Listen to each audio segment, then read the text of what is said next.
It's that time again. If you're a real estate agent and you're looking to finally build a business that creates consistent cash flow, but you're concerned about all of the market disruptions, relax. You found your safe haven to learn the secret to success. List you last. Welcome to this week's podcast.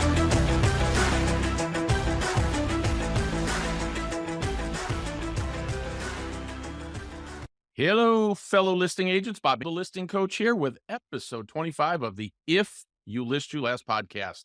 Now, this week, I have an amazing treat for you. I'm going to be interviewing Alexis, an agent from Southern California.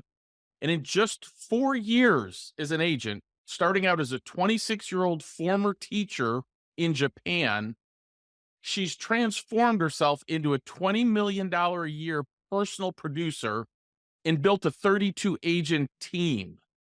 So her story is both inspiring, and we're going to share the roadmap to how she accomplished all that in just 4 years. It's going to be an epic story. Now, as always, make sure you join our Real Estate Asset Advisors Facebook group so you can join the conversation, share your thoughts, comments, questions, or any of the topics I discuss right here on the podcast.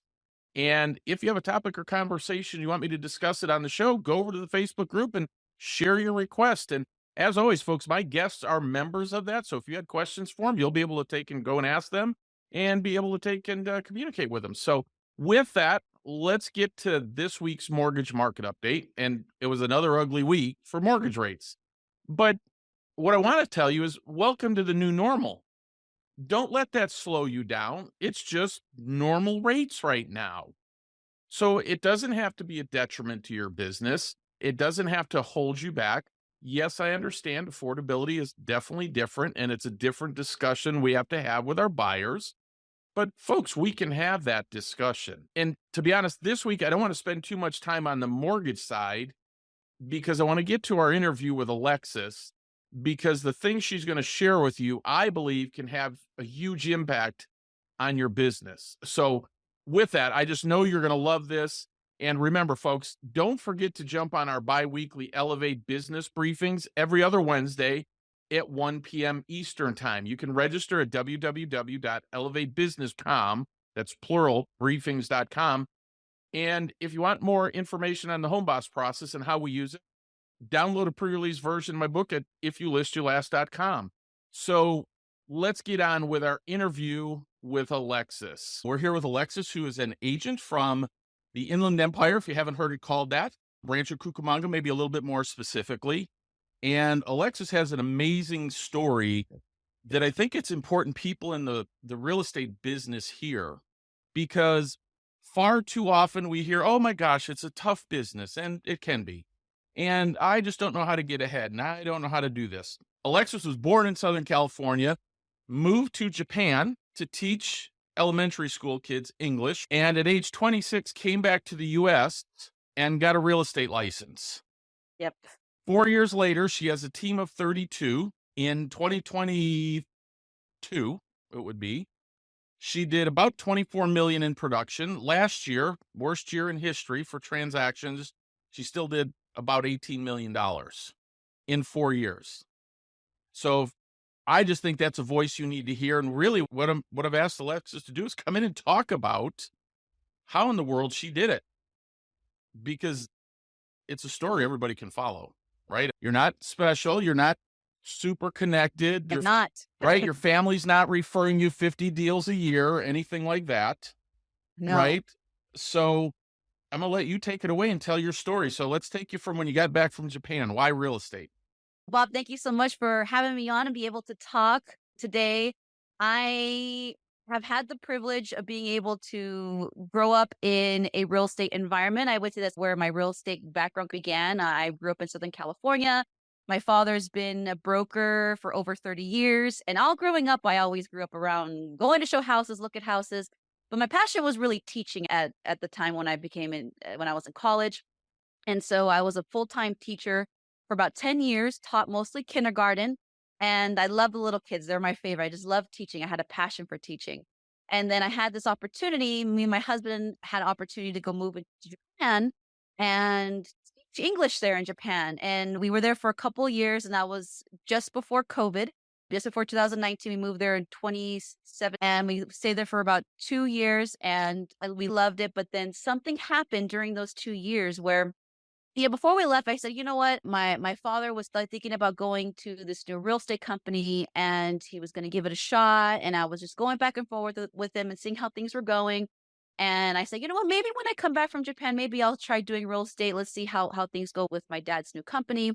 And then after being in Japan for 2 years, my father said, "Man, I joined this amazing real estate company and I'm just so successful." And I said, "You know what? I just felt this push of, you know what? I really want to give it a shot. I really want to give real estate a shot." And when we came back from Japan, it was right before COVID, so 2019, and I had this mind aspect where I can't go back to teaching. I really want to make this real estate thing work. I really want to because coming back, I still have a lot of teacher friends here in the States, and just the way things are going in the education industry, I said, I don't really want to go back into teaching especially in here anymore. California. Especially in Southern California, and I think all my teachers can understand what I mean by that. And when we came back, my husband started looking for work again. He was a pastry chef in Japan, and he came back to look for pastry work again. And I was like, you know what? I have to make this real estate thing work.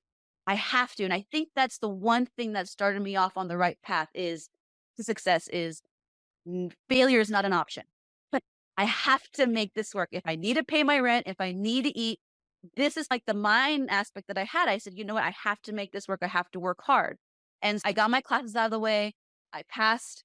I got my license and I sat down with my father and we just talked about what are my goals for the next year and how am I going to hit those goals and what am I going to do every single day to hit those goals. And I think another thing that really helped me get on the right track is having that mind of being open to learn new things. And I think if you are a real estate agent or if you're with any sort of different business that you're in, you'll meet people who are so stuck in their ways and they do not want to learn more. They feel like they know it all. They feel like there's nothing else for them to learn. So let's just keep doing it the way we always do. And especially with the real estate industry, it's constantly evolving, even month by month, with the technology that we have, with the people that we meet.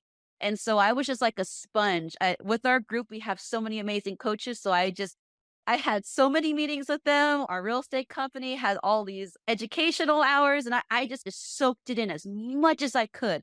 And that's So like where it started. Yeah. two things are important in that, folks, that I think you need to pull from that. Number one, I just posted something in our Facebook group. Highly paid equals highly trained. So if you're not getting Yes. training, especially at the speed of change going on in the real estate business right now, it's changing every day, right? The Department of Justice just comes out yesterday and says, yeah, you know what? That whole agreement where real estate companies can post commissions on their own websites, just not in MLS. Yeah, we're not in favor of that. So we're not doing that. So guys, this stuff is changing every single day. So if you're not open to learning and then you're not open to doing things differently, because let's face it, guys, for the last 60 years, 87% of all agents fail in the first 2 years. The reason, in Wow. my opinion, we keep teaching them the same old crap that doesn't work. And Alexis comes along and just absorbs all this stuff, sat in all the classes. Not all of them were particularly stimulating, right?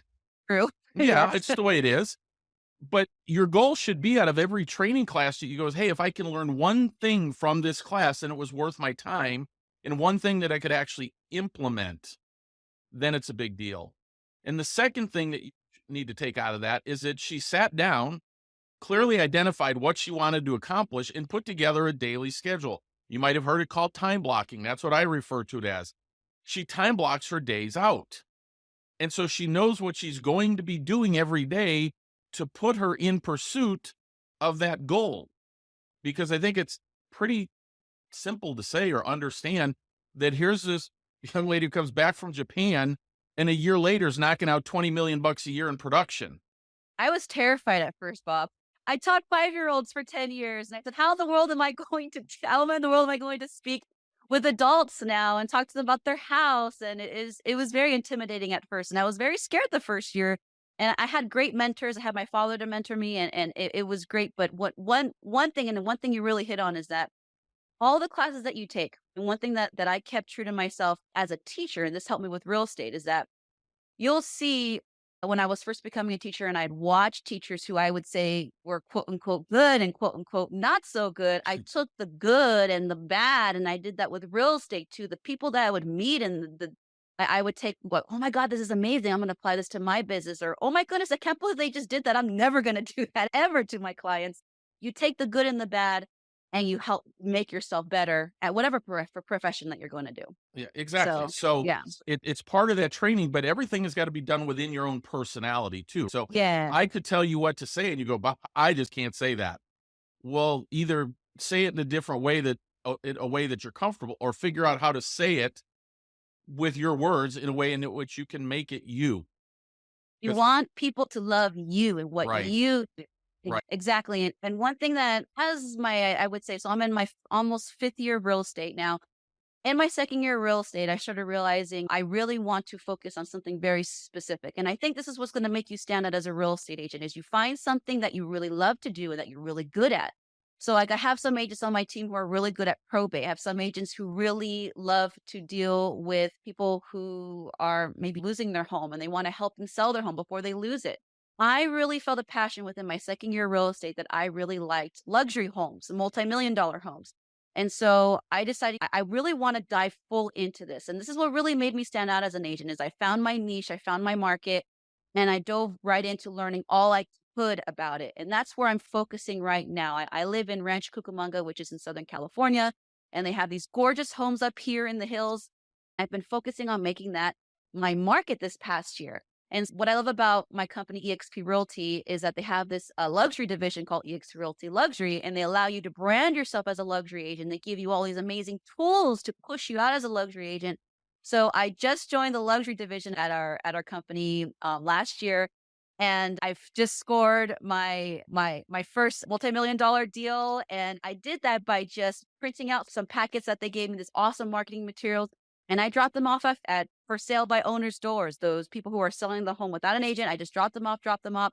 And the work spoke for itself. And I was able to get the listing and they really what I had to say. And they loved that I knew everything about Ranch Cucamonga. So you've got to find that market, that thing that you love, the thing that you're passionate about, and you'll feel more motivated to do it every day. And I think that's what really helped me become successful too. That's the old saying, the riches are in the niches. Find Yes. something you love and you'll be great. Now, one thing I want to also mention real quick. So Alexis talked about her team. When we gave you her volume, that was not her team volume. That was her personal production. There's a difference in team volume where so many of these big teams go, oh, I did $600 million a year. And the team leader didn't do anything. There's nothing wrong with that. But I just want you to be clear.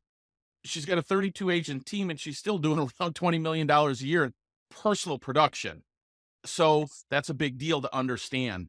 So the other thing is you on that FISBO, you just dropped the packet off, right? You didn't knock on the door. You didn't do any of that. It's funny and I'm gonna do this with every fizzle from now on. When they called me, they said there was two reasons why they called me out of they had a when I went to go on a listing presentation, they had about 10 other packets on their kitchen counter, of all the other agents. And I was looking at all of them and I was looking at mine.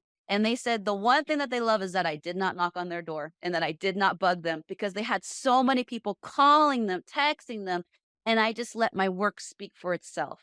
So you really have to have that confidence behind your work when you do that. And yeah, that was the biggest thing. That's what they love. I don't know if it's right to say don't knock on their door or not. There's, Yeah, it just depends on the it situation, I depends on think. the person, but I will tell you, I was telling Alexis before this over the weekend last week or late in the week, whatever it was. I seen the agent who sold Ben Affleck's house in Pacific Palisades. It was sold it for $31 million. And he's also the agent who sold him their $63 million house in Florida. He happened to have been born in Florida and was licensed in Florida and California. The way he got that listing, you might think that he knew friends of theirs or whatever. He was door knocking in Pacific Palisades and Ben Affleck answered the door. That's just awesome. Now, I'm shocked. I would think they would have security in a big way. I would if I was them, but hey. Yes. And that's how he got $94 million in production by knocking on the door. So I don't know if I tell you, don't knock on the door when dropping off a package, but at the end of the day, for those people, it worked. But Good guys, for him. right, that's what worked for him. And so at the end of the day, the thing is, like for you, knocking on doors is not real comfortable, right?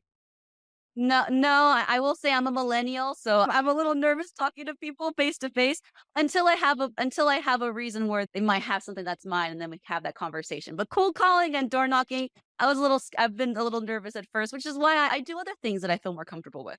But the main thing is though, you're going to do it this summer. And before we started Yes, recording, yes. I told her, hey, listen, she's maybe I'll bring my dog with me. And it's okay, that's cool. Anything, don't do this. I'll be honest, folks, don't go out and door knock alone. Number Mhm. two, maybe bring somebody from your team and turn that into a training event. It'll also help you get over your fear. But the number one thing that I will tell you is you have to be comfortable being uncomfortable. That's what 100%. pushes us out of our comfort zone. And if you Yes. don't push out of that comfort zone, nothing good probably happens. And so I encourage you, while we're afraid to do it, and I get it, go do it anyway. You hit the nail on the head, Bob. I can't stress enough how in the beginning, when I made that drastic career change from teaching 5-year-olds to talking to adults, which I've said this to you before, Bob, and people always tell me, people have said, there's really not much difference to talking to a 5-year-old to adult. And I said, okay, I'll let you judge on that. But the fear, I was so scared, Bob, when I was making that transition because I didn't know anything about real estate. I didn't know how to write a contract. I didn't know how to get started.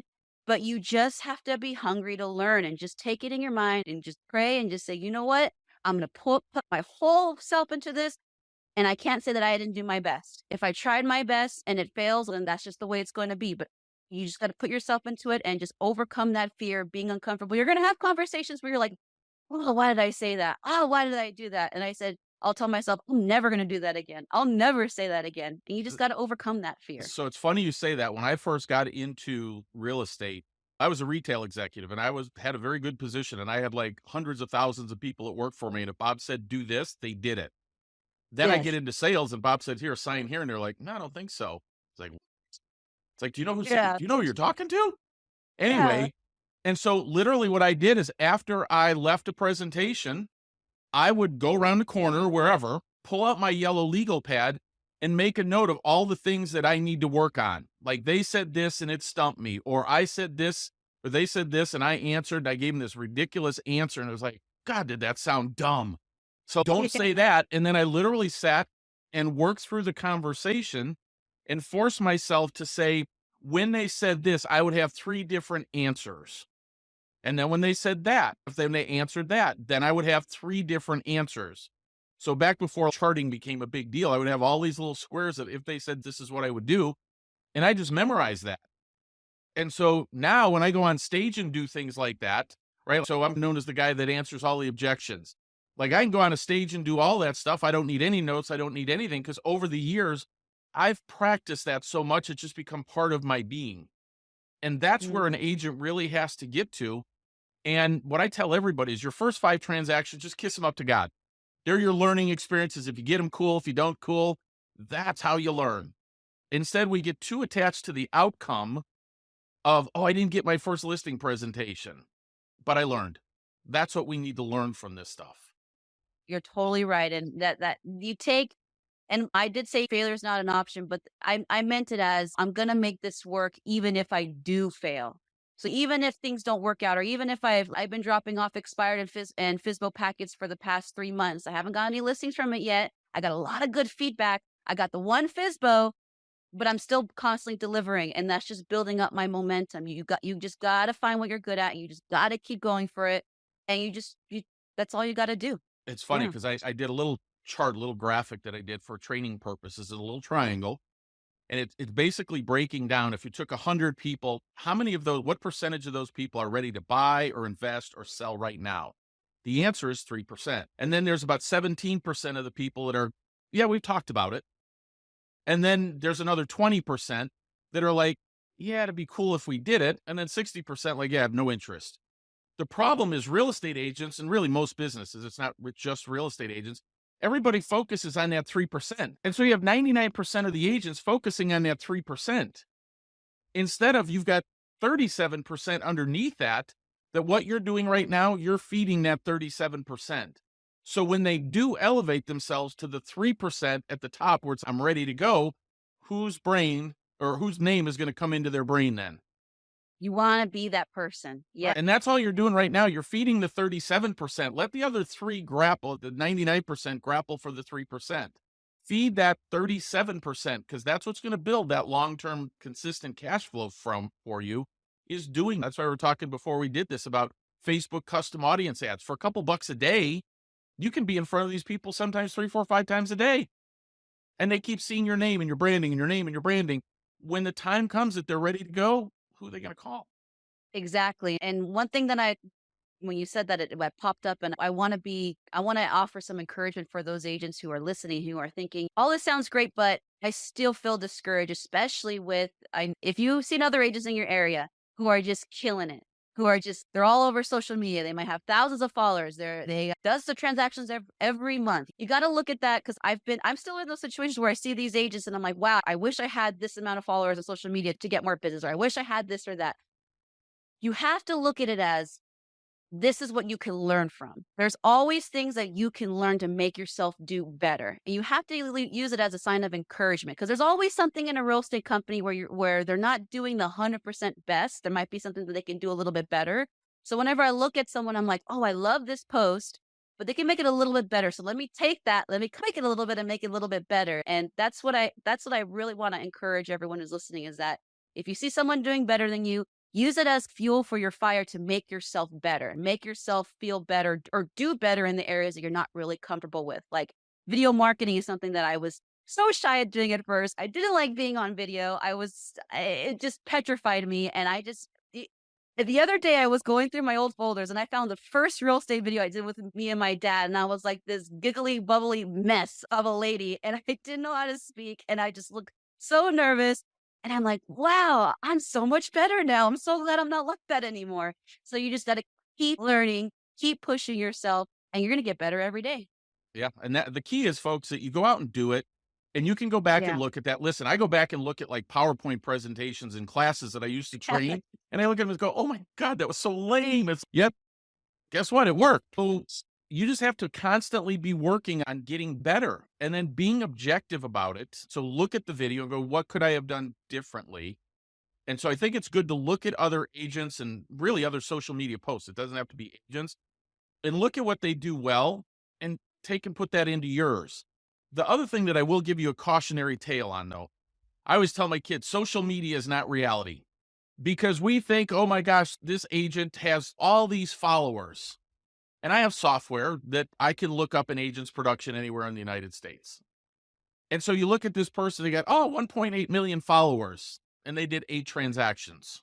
That's a good point. So social media is not reality. Learn from it, take it, use it. It can be a powerful tool, but don't confuse likes or followers with transactions. And so my answer to some of these people that are doing this that have all these followers, now you need to sit down and study, how do I turn that into transactions? The message that you're giving gets you followers, but it's not getting you transactions. So my thing is then why do it or figure out how to do it better, which is really what Alexis is saying. She just looks at what they do well, takes that, integrates it in, and constantly evolves to get better and better at it. Because it's mortifying to go back and watch your old stuff, isn't it? Oh gosh, I wanted to share that video. It was me in front of a Christmas tree with my dad, and it was just I was like it was hard for me to watch, but I was like, I want to post this to give encouragement to people and say, look at this lame 26-year-old agent who barely knows anything trying to advertise, and look at me now. Like I want to do a comparison, but one thing if I could leave you guys with something that my dad told me that really stuck with me, and I love when he says this. So my dad's been real estate for over 30 years. And he told me this one thing that really changed my outlook on everything that I do. He said, if there's something that you really want to get good at, whatever it is, real estate and hobby, whatever it is, you want to be 100% good at it. You do 1% a day. And after 100 days, you'll be at 100%. And I looked at, wow, each day I don't have to be overwhelmed at learning all these things. I just do 1%, 1%, 1%. And as the time goes on, you'll become a master at it. That changed my outlook on everything that I do now. Yeah, no wonder I like him. That's a good one. I've never heard him say that before. He's said it maybe a couple times on like coaching calls with other agents. Uh-huh. I said, man, you gotta say that more often. So hopefully he'll listen to this and he'll say it more often now. The funny thing is, folks, is If you think about it, if you got 1% better, logically, your results are going to be massively better. And yet I look at the coaching calls we do, the training classes that we do, the people that aren't paying attention to it. So just so you guys know, if you're on a Zoom or a webinar, we can tell if you're paying attention or not. And yet you could have people on here that are massively successful and you're answering texts and you're not paying attention. You could have missed the one thing that person would have said that resonated with you that could have been your 1% improvement for the day. So when you attend the class, turn off your stuff and pay attention because you don't know what you're going to miss. And I can only speak for me personally. When I do classes and whatever, like people go, hey, could you say that again? It was like, what did I say? Because I don't remember because it's just coming out of me. So I might not even be able to go back and say it again because I didn't go. Fortunately, we're recording it, so we can go back and listen. But I don't remember because some of this stuff just comes to me as I'm speaking. If you were returning a text or you had a mute because you took a phone call that, Lord, how important it really was it, and you missed that one thing that could have a huge impact on your life, would you do it? And so for me, I read a lot. I'm 68 years old. I'm pretty darn successful at what I've done. I read a ton. I pay attention. I get hundreds of emails a day for things that I pay attention to because I'm constantly looking for that one little thing that will give me the edge. But if I'm not paying attention and you miss it, what's the one thing, like if I would have missed? Like for your dad, if he wouldn't have joined this company, what would all of your lives been like at this point? I think about that all the time. It has forever changed our family. And I probably would have been still in Japan. And during COVID, they were closed down for years where you weren't able to leave the country. So I would have been Yeah. stuck there. And Well, I think about that all the time. it's funny. My Yeah. nephew was an English teacher in Japan at that time. And Yes. they literally were locked in their apartment. When I say locked in their apartment. And they said, if you leave the country, you cannot come back in. Right. You're basically stuck. Yeah. And his problem was his visa was up, his whatever, temporary visa was up. So it was like, Oh, how are they going to do that? And he couldn't get back in and whatever. The other thing oh too, man, folks, if you ever get the chance to go to Japan, do it. you got to do it. You Yes. got to Go do during it. the fall is the best time of year. I never once the spring because of the cherry blossoms, but the fall when everything is just bright red, it's half the cost. It's gorgeous. We were there for the cherry blossoms, and it's an amazing thing. And the other thing, so Alexis' husband was a pastry chef in Japan. Let me tell you something. Pastry in Japan is on a whole nother level. Oh yeah. Oh yes. They combine French influence with Japanese influence, and it's just I miss it so much. They had a bread called Dream Bread from Heaven, and it truly was. Oh, I love that. It's so fluffy, which means like fluffy in Japanese. It's so Right. fluffy. It's air. Yeah. And the funniest thing where we bought it, the Kyoto train station. Yeah. That's where you'll find the best things are like underground at the I station know. or some hole in the wall place. Yeah. So if you guys ever get the chance, I know this has nothing to do with real estate, but if you Yeah. ever get the chance, go to Japan. For me, it was on my bucket list, and I'm so glad that I did. So I was Well, very if you ever blessed. want to talk about Japan on a podcast, I could talk for hours. Yeah, no, I know. The cool part is my nephew married a girl. She's Japanese heritage. She was born in the U.S., but her parents lived back and forth. They actually did a traditional Japanese wedding, and we just sat there. We just felt like we were in a movie. It was just so I cool. always wanted to go. It Oh, was that just must have so been beautiful. cool. And they were in the kimono, and the father and the mother of the brides were in, and it was just so cool. It was a very cool experience. And guess what, guys? When you build your real estate business to the level that you have the freedom and the money to do that, it's a whole different ballgame. And so, just as an aside, but I meant to say that when you were talking about pastry, because I'll be honest, Yeah. I've never had bakery like I had it in Japan. So There's one if you're in Southern California, I'm going off tangent now. If you're in Southern California, there's one wonderful place in Torrance called Chantilly Bakery. They are the only place in Southern California that I've eaten, and it tastes just like the one in Japan. So really, it's in, so yeah. next time I'm there, we'll have to go because Yes. I miss the dream bread from heaven. Oh. So with that, folks, hey, I hope this gives you some perspective and some hope, I guess I would say, because I hear so many agents, with all these things going on, I'm afraid of the market and all this other stuff. Yes, Alexis is, is special in what she does, but she didn't have any special training, connections, anything. It was just hard work, training, the ability to take and be uncomfortable and still do it anyway is really what sets her apart. And in 4 years, folks, doing 20 million plus a year with a team of 32. That's an amazing story for people to hear. So I hope it motivates you, gives you some hope. And again, if when we do classes and we invite you, Alexis does classes for us too. I'd encourage you to jump on those things. So Alexis, thanks so much for doing this. For me, it was an Thank honor because it's you. just such a cool story. And obviously I love your whole family. And it's been Ditto. cool to watch all this happen. Thank you, Bob. It's been a pleasure. And thank you, everyone, for listening. I really appreciate it. All right, guys. So remember this, if you list, you last. We'll talk to you next week.